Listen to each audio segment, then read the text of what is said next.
Assalamualaikum warahmatullahi wabarakatuh. Perkenalkan, nama saya Olahraga Sidik dari NIM A1212307. Di sini saya berada di SD 117 Miring Teratai di Kecamatan Murabulian. Di sini saya akan mengobservasi beberapa pertanyaan untuk masalah terkait permasalahan IPAS di SD, baik di solusi, evaluasi maupun akar permasalahannya. Selamat menyaksikan. Assalamualaikum warahmatullahi wabarakatuh. Pertama, mohon maaf di waktunya. Jadi saya Olahraga Sidik dengan NIM A1212307 ingin menanyakan beberapa pertanyaan terkait pembelajaran IPAS. Jadi pertama, bagaimana apa permasalahan ibu pada saat mengajar maupun dalam proses pembelajaran, baik dari segi murid maupun dari segi guru. Kalau IPAS ya, khusus IPAS kan. Kalau untuk IPAS, alhamdulillah kan, kalau IPA kan biasanya banyak ke praktek ya. Kalau untuk teori agak sedikit. Kan biasanya digabung kan IPAS, ilmu pengetahuan alam dan sosial. Kalau untuk permasalahan kayaknya udah ada. Oh, semua bahan-bahan perlengkapan itu lengkap, media lengkap. Dan untuk anak-anak alhamdulillah semuanya kayaknya tidak ada permasalahan lah yang kayak ada yang istilahnya bangkang atau apa, enggak. Alhamdulillah semuanya lengkap, jadi semuanya berjalan dengan baik. Jadi semua yang dibutuhkan ada semua di tempat ya. Dan juga untuk pertanyaan kedua, Bu,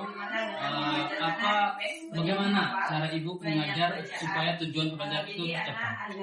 Untuk pembelajaran supaya tujuan pembelajaran biasanya kita mengajar, kita bacakan dulu tujuan pembelajaran kita apa. Kemudian saya lebih mengedepankan menggunakan media.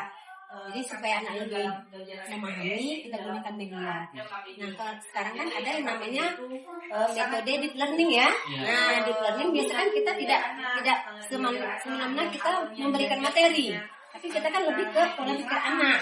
Jadi supaya anak berpikir kritis, kita kasih satu kasus atau kita kasih satu masalah sehingga mereka berpikir terlebih dahulu.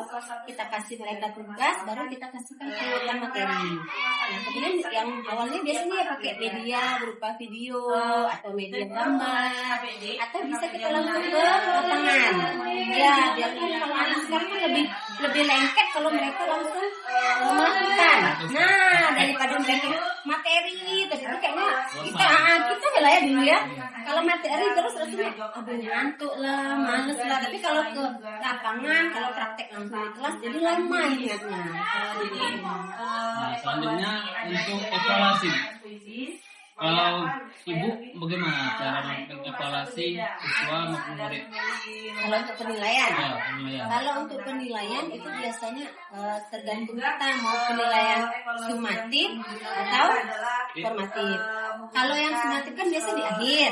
Nah, kita kan setelah proses baru kita ketahui hasilnya. Tapi kalau saya pribadi mendingan pakai yang sumatif. Karena kan setelah pelajaran kita cek lagi berhasil atau tidak, tercapai atau tidak tujuannya. Kalau formatif kan biasanya di tengah bisa kita masukkan atau di awal bisa, tapi kalau saya lebih cenderung ke formatif tadi, karena setelah pelajaran baru kita lihat.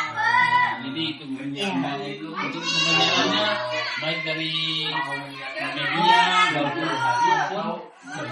poin-poin.